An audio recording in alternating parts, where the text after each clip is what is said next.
The defending Super Bowl champion Eagles fall to the Little Giants 34-17 on Thursday Night Football. The division is literally now wide open.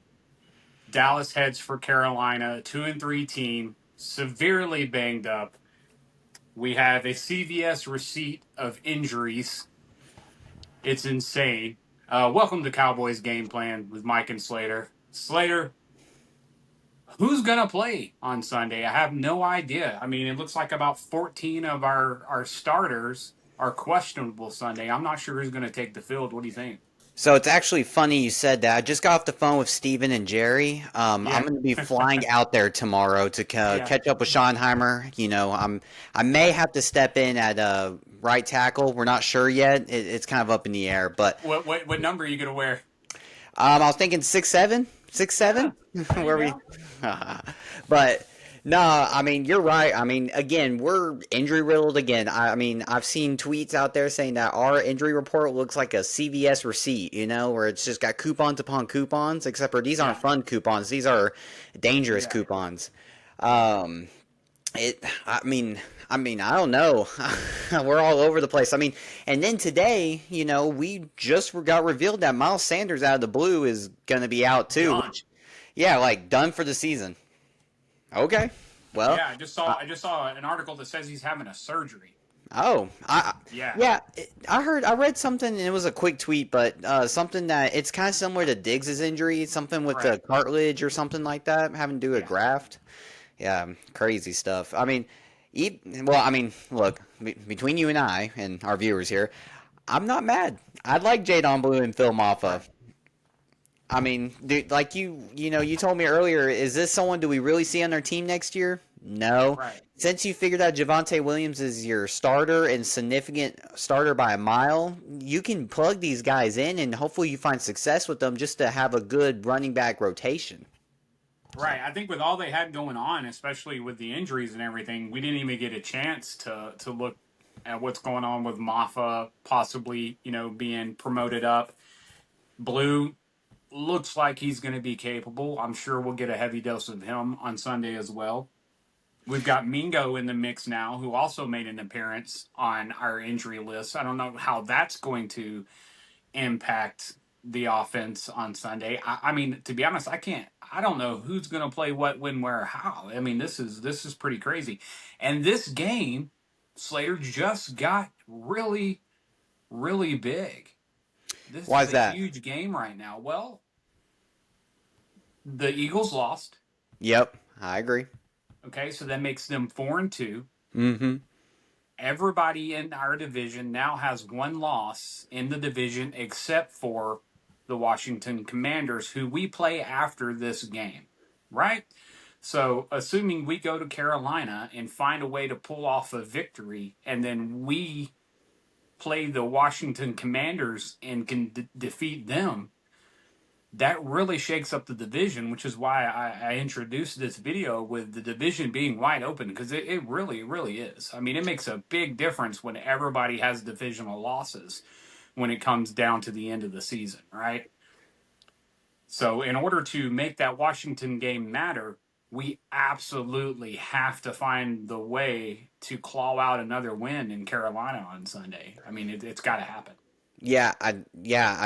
Thinking about it, you're right. I mean, the division is wide open. It's crazy how much has changed in 2 weeks, especially after you took that loss to Chicago. It seemed like, all hope was kind of lost. Philly started kind of taking their commanding division lead, and, the Commanders are right behind them. And, of course, we've already had beaten the Giants, so you weren't really worried about them. But within 2 weeks, a lot has really changed, especially with Philly losing last night. You've got an opportunity to at least capitalize on the game that they slipped up on to the 1 or the 2-4 Giants now. So, like you said, this game this week is just as crucial as it was for the Jets because you're trying to not only build a winning streak, but you're trying to build consistency going into the Commanders because the Commanders are going to be the first challenge you've had since really Green Bay again, right?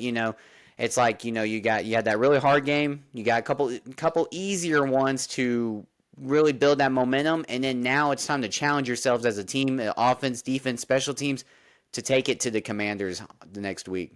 Yeah, the way you're mentioning that, it makes sense because it's kind of like each week has been a little bit of a buildup. We went Mm-hmm. through the difficult part of the early season. We played high caliber teams.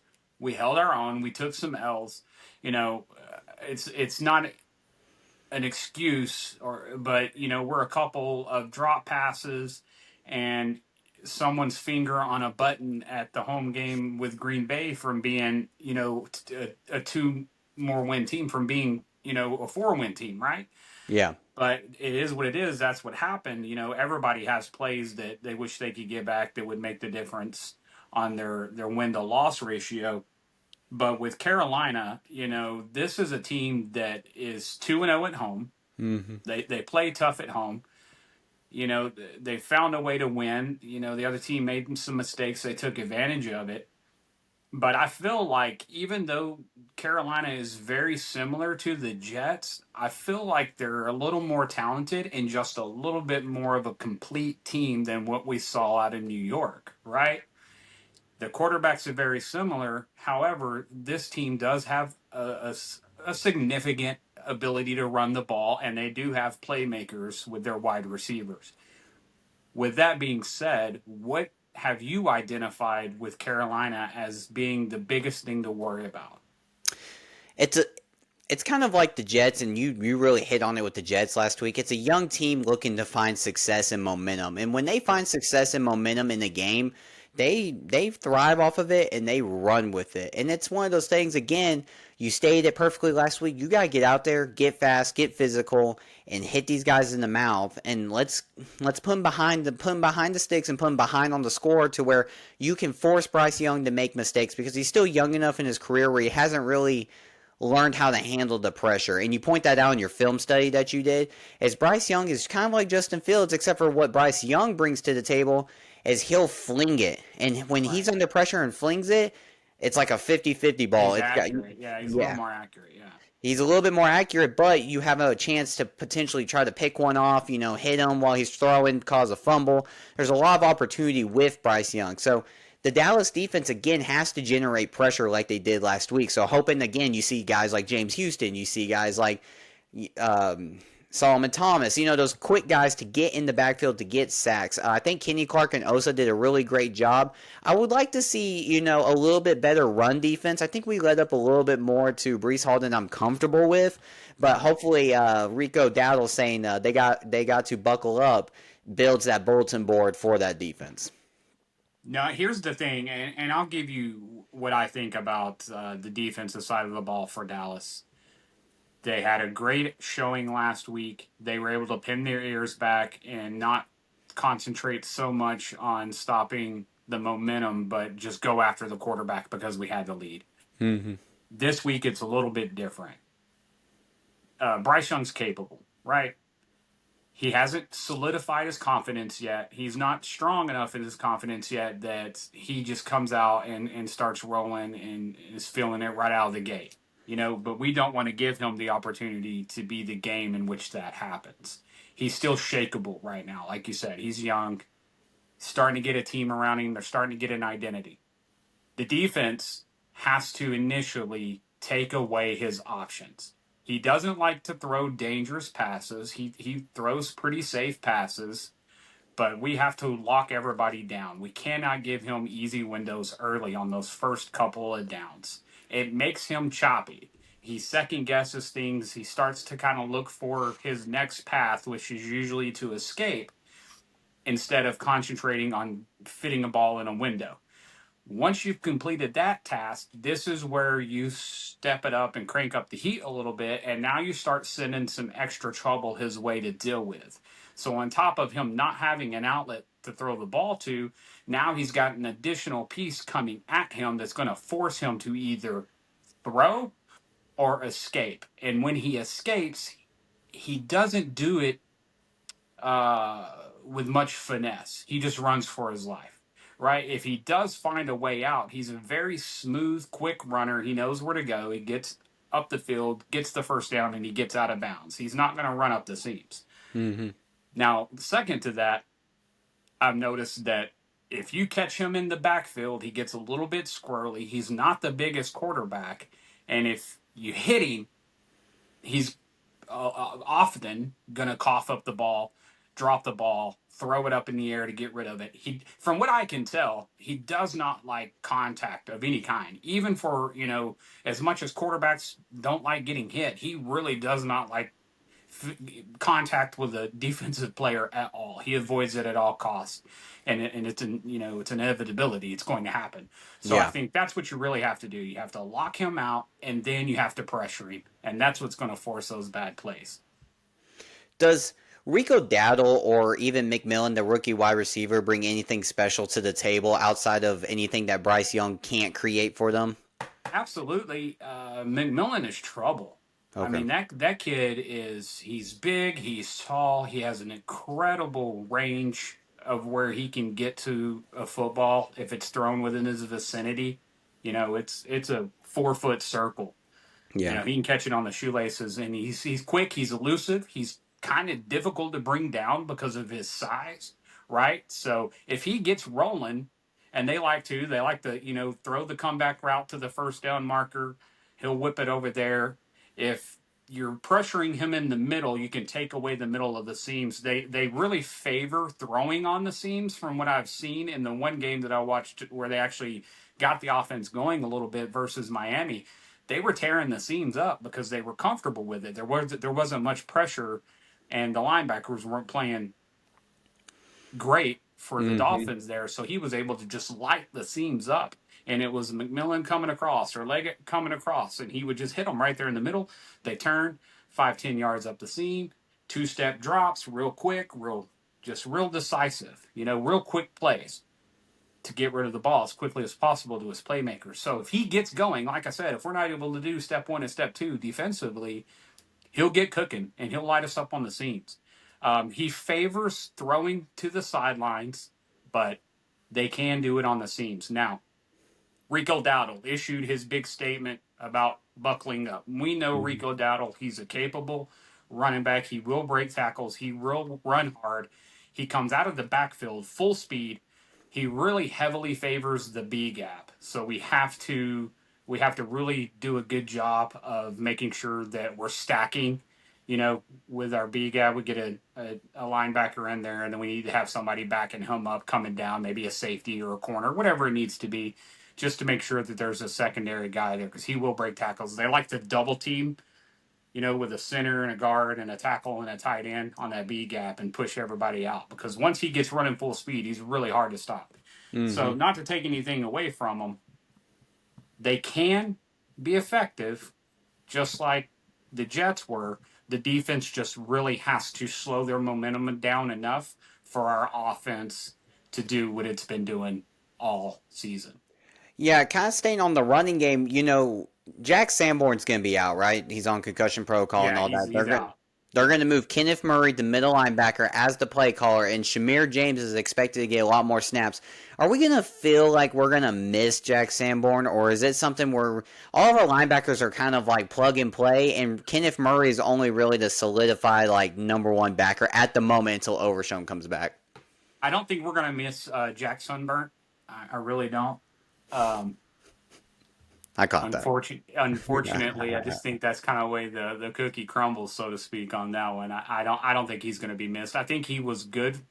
What I honestly feel like is he did his job. He served his purpose, Mm-hmm. right? He held down the middle of the defense. He called the plays. He read the plays. He told the guys what was going on. He communicated what they were trying to do, and he helped, right?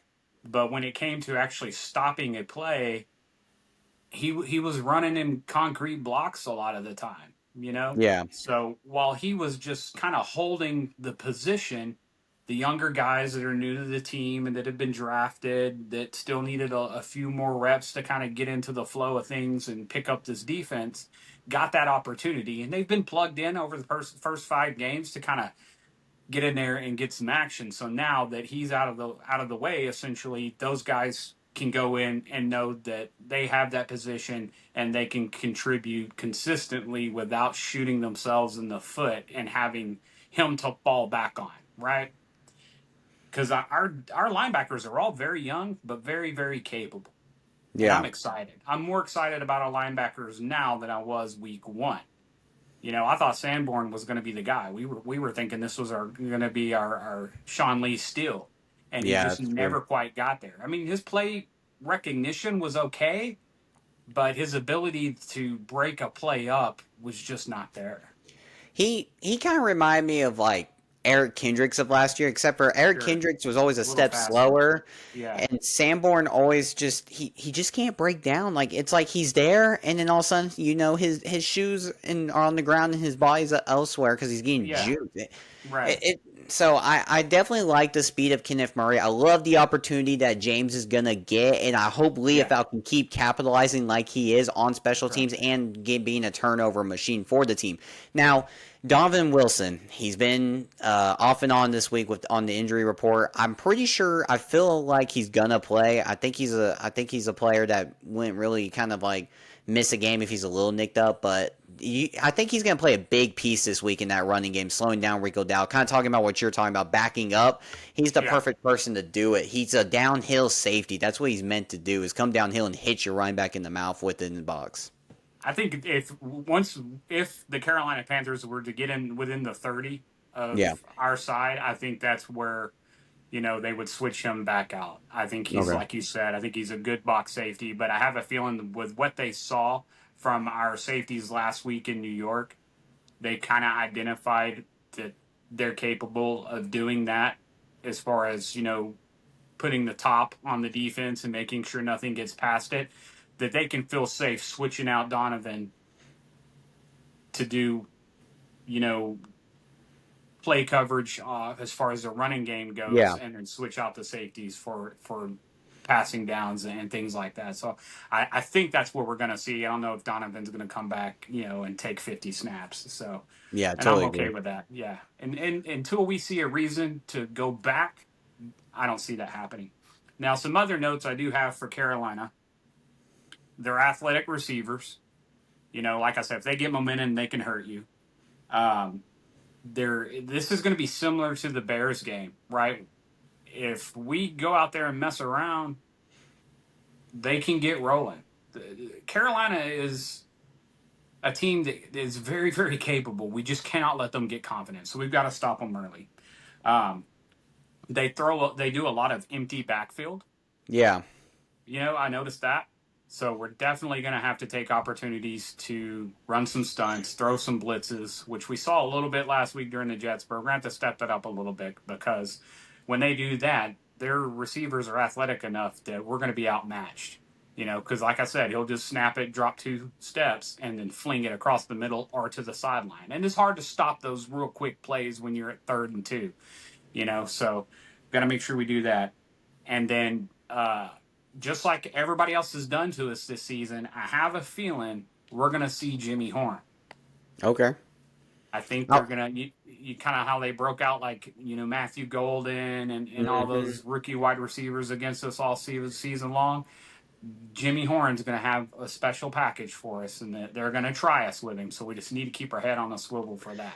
Yeah, I was about to ask you actually who outside McMillan is probably the most dangerous wide receiver, and I thought Jimmy Horn would be that guy. It was Yeah. like the guy from Chicago on the trick play. He had a Yep. Luther Burden, if I'm not Yep. mistaken. You called that out a couple weeks ago, and here Yep. again, I was thinking the same thing. Like Jimmy Horn, I'm like, this guy could be someone that slips up on you or sneaks up on us, and all of a sudden now he's the factor that keeps them in the game or makes the game break open for them. Yep, he's a fast possession receiver, and when you go 5 receivers, you count our cornerbacks, we're already a little banged up. We got our two starting cornerbacks, or well, three actually, if you count Kalen Carson, are all questionable. So we don't even Yeah. know who we're going to have out there. So if you stack 5 receivers up on Carolina's offense, we're thin. We're going to get tried, and who better than, Jimmy Horn to be the guy that they try us with, and I expect it to happen because it's happened all season long. Yeah, And I'm then the last hoping. thing, go Oh, go ahead. ahead.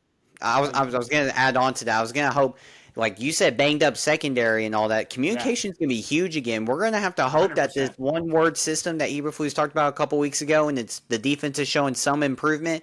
I hope it shows up again because the communication is going to be huge. If we break down in pass coverages and all that, it's going to be a long day, and I really don't want to watch another long day with the Carolina Panthers and coming or Carolina Panthers doing it to us, not Chicago. No, 100%. We need this win. It's a huge game, and it Yeah. just became even bigger. Yeah. One of the things I got two parts here. One, Yep. Derek Brown. We have to contain Derek Brown on their defense. I watched a ton of their defensive play.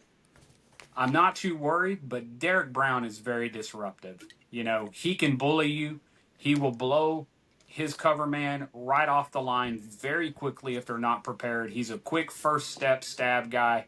You know, First step, gets sideways, and you've lost contain on him, and he'll get back there and be a problem for Dak. So that's the only one I really, really worry about. They run a 3-4 defense, so it's going to feel like they're running a little heavy on the scrimmage line sometimes, but that's just the way a 3-4 looks. Yeah. So they keep a nose tackle out there, and he's big, but you just got to handle him. But Derek Brown's the one that's really threatening. And then outside of that, with the status of the team and saying back to the beginning, if we win this game versus Carolina, and now we're 3-2-1, and we see what's happening in the division, and we're about to go play Washington. Do Yep. you feel this is an opportunity for the front office for Dallas to go out and get some trades or add to the team? What would you add if you were going to add somebody, or do you need to see two more wins before we make trade decisions? I like that question. I think for me, it's not necessarily about two more wins. It's necessarily about how do you look the next two games. Let's Right. say we do go out there and you whoop Carolina, and it's like now the Commanders are your first real test. And let's say because we're playing a better offensive line, we're playing a better team and all that, that your pass rush is all of a sudden it's gone. It's vanished, Right. Then at that point, I'm feeling, okay, we may need to get I know we signed Clowney, but we may need to get a defensive end in here. Go pick on teams like the Raiders or Cincinnati, teams who will be willing to give their guys away for maybe a second and third round pick, and of course, Sure. maybe having to pay them. But if not, let's say your pass rush is still there and then all that, I really think that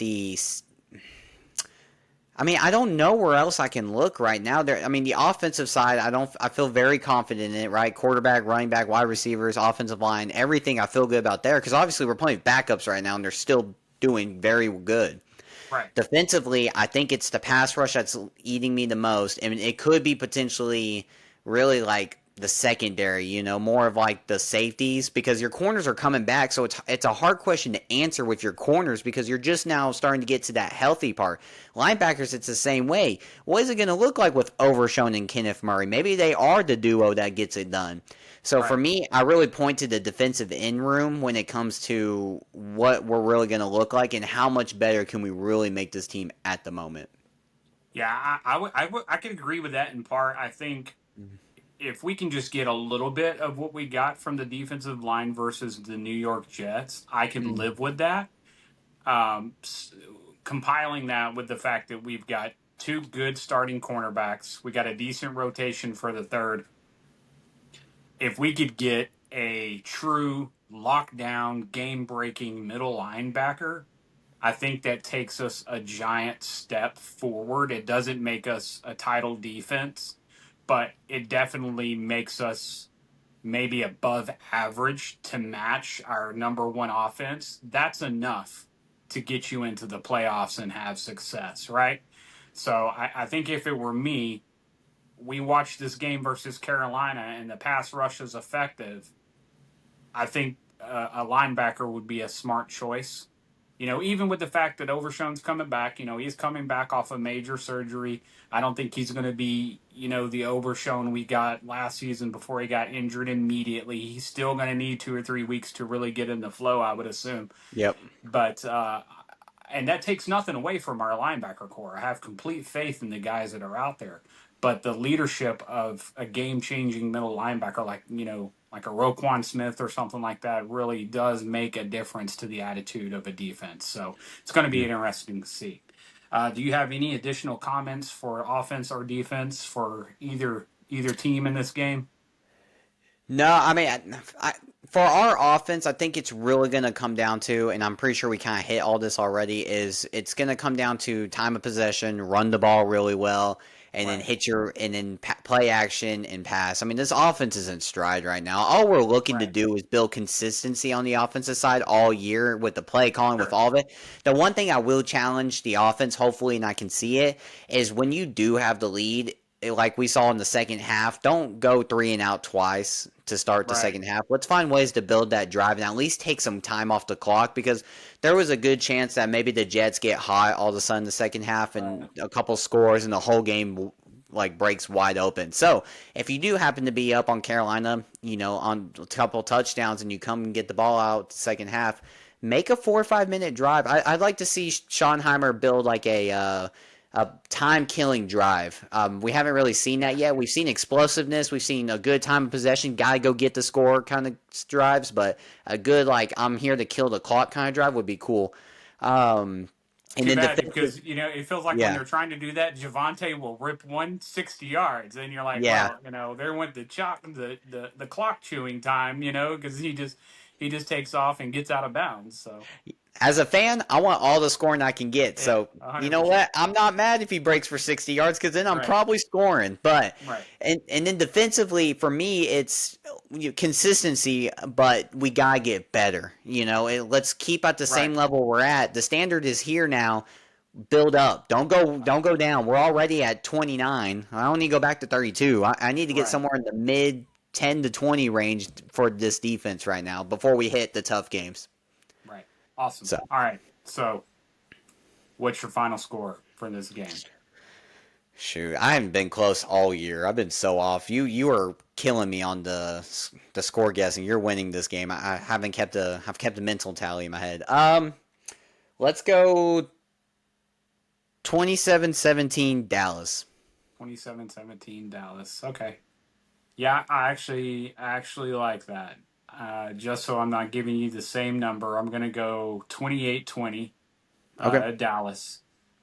They should go out and do what they've been doing, unless the wheels just suddenly fall off. I anticipate we'll win. We'll leave Carolina with a victory, and we'll be 3-2-1 and headed for Washington for a pretty big matchup. So, with that being said, that is it for this pregame of Cowboys game plan, and we might come up with some additional content between now and Sunday. So stick around. Please like and subscribe. And as always, leave any comments, opinions you might have. Slater, we'll see you later. Go Cowboys. Go Cowboys.